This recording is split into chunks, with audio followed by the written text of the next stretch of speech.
Hello friends, welcome to కచ్చిపి talks. నా పేరు దీప్తి. మనం తెనాలి రామకృష్ణుడి కథల్లో ఈరోజు గుర్రాల పెంపకంలో రామకృష్ణుడి నైపుణ్యం అనే కథను తెలుసుకుందాం. ఇక స్టార్ట్ చేసేద్దాం. రాజ్యకాంక్ష విపరీతంగా ఉన్న శత్రురాజులు విజయనగర సామ్రాజ్య దురాక్రమణ కోసం తురక సర్దారులతో చేతులు కలిపారన్న విషయం వేగుల ద్వారా కృష్ణదేవరాయలకు తెలిసింది. రథ గజ కాల్బలాలు సమృద్ధిగా ఉన్న రాయల సైన్యంలో ఆశ్విక బలం మాత్రం చెప్పుకోదగ్గ స్థాయిలో లేదు.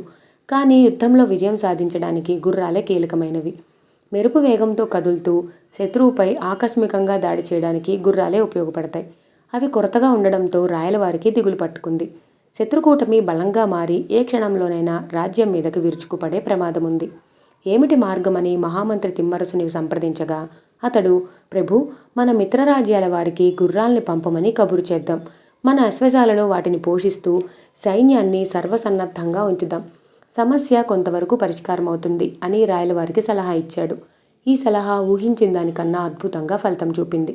ఎంతో కాలంగా మిత్రరాజ్యాలతో సత్సంబంధాలు కొనసాగిస్తూ ఎన్నో సందర్భాలలో వారికి రాయలు సహాయ సహకారాలు అందించినందుకు ప్రత్యుపకారంగా వివిధ మిత్రరాజ్యాలు వర్తమానం అందడమే ఆలస్యంగా కొన్ని వేల అశ్వాలను విజయనగర సామ్రాజ్యానికి తరలించాయి.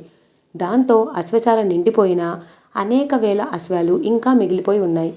వాటి పరిస్థితి ఏమిటా అని ఆలోచించిన రాయలు ఈ విధంగా నిర్ణయం తీసుకున్నారు.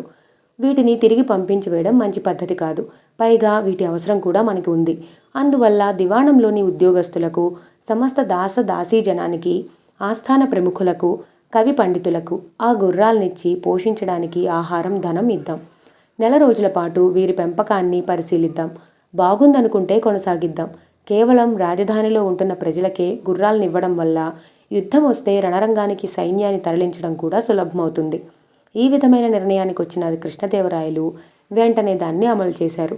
హంపి విజయనగరంలోని ప్రజలందరికీ ఒక్కో గుర్రం ఇచ్చారు. తెనాలి రామకృష్ణుడికి కూడా అలా ఓ గుర్రం లభించింది. దానిని కూడా రామకృష్ణుడు తనదైన పద్ధతిలో పోషించడం మొదలుపెట్టాడు. రోజుకు 2 గుప్పిళ్ల గుగ్గిళ్లు మాత్రమే ఆ అశ్వానికి ఆహారంగా పెట్టసాగాడు. పంచకళ్యాణి గుర్రాలు పొందే భోగాలన్నీ అంతకుముందు వరకు అనుభవించిన ఆ గుర్రం ఇప్పుడు ఆకలితో అలమటిస్తోంది. దానికి రామకృష్ణుడు పెడుతున్న కొద్దిపాటి ఆహారం ఏమాత్రం సరిపోవడం లేదు. అయినా మరో మార్గం లేదు. ఇటువంటి పరిస్థితుల్లోనే రామకృష్ణుడు స్థలాభావం వల్ల ఆ గుర్రాన్ని ఒక ఇరుకైన ప్రదేశంలోకి మార్చాడు.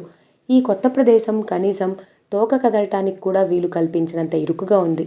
అసలే ఆకలితో బాధపడుతున్న ఆ గుర్రానికి ఈ చికాకు కూడా తోడయ్యి దాని కోపం తారాస్థాయికి చేరుకుంది. కానీ రాజధాని నగరంలోని మిగిలిన గుర్రాలన్నీ బలిష్టంగానే తయారయ్యాయి. రాజుగారు పంపించిన అతిథులుగా వాటిని భావించిన పౌరులందరూ వారి వారి అశ్వాలను ఎంతో అపురూపంగా చూసుకోసాగారు. వాటికి ఖరీదైన ఆహారం పెడుతూ రకరకాల అలంకారాలు చేస్తూ ప్రజలు పోషించారు. నెల రోజులు గడిచిపోయాయి. గుర్రాలను రాయలవారు పరీక్షించే సమయం వచ్చేసింది. విశాలమైన ఆవరణలో ఏర్పాటు చేసిన ఈ కార్యక్రమానికి ప్రజలందరూ తమ తమ గుర్రాలను తీసుకువచ్చారు. అవన్నీ బలంగా, అందంగా ఉండడం చూసిన రాయలకి ఆనందం కలిగింది. అనుభవం లేకపోయినా అశ్వాలను పౌరులు చక్కగా పోషిస్తున్నారని రాయలు సంతృప్తి చెందారు.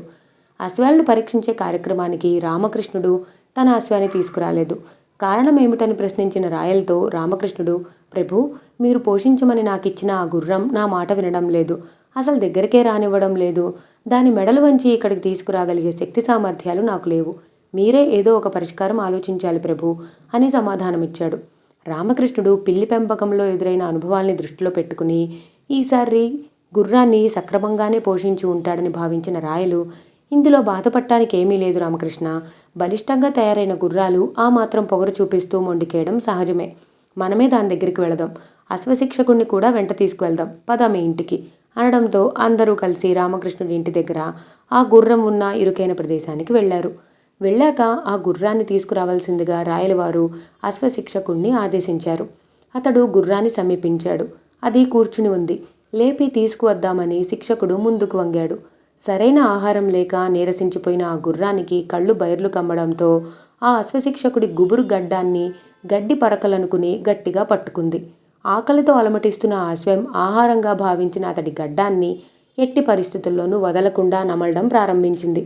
బాధతో ఆ శిక్షకుడు కేకలు వేయడం ప్రారంభించాడు. ప్రభు, నన్ను రక్షించండి.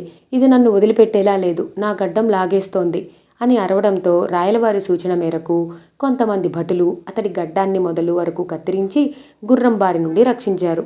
గుర్రాల పెంపకంలో ఎన్నో ఏళ్ల అనుభవం ఉన్న ఆ శిక్షకుడి మాటల్ని బట్టి, ఇప్పుడు జరిగిన ఈ సంఘటనను బట్టి రాయలవారు అసలు విషయాన్ని గ్రహించేశారు.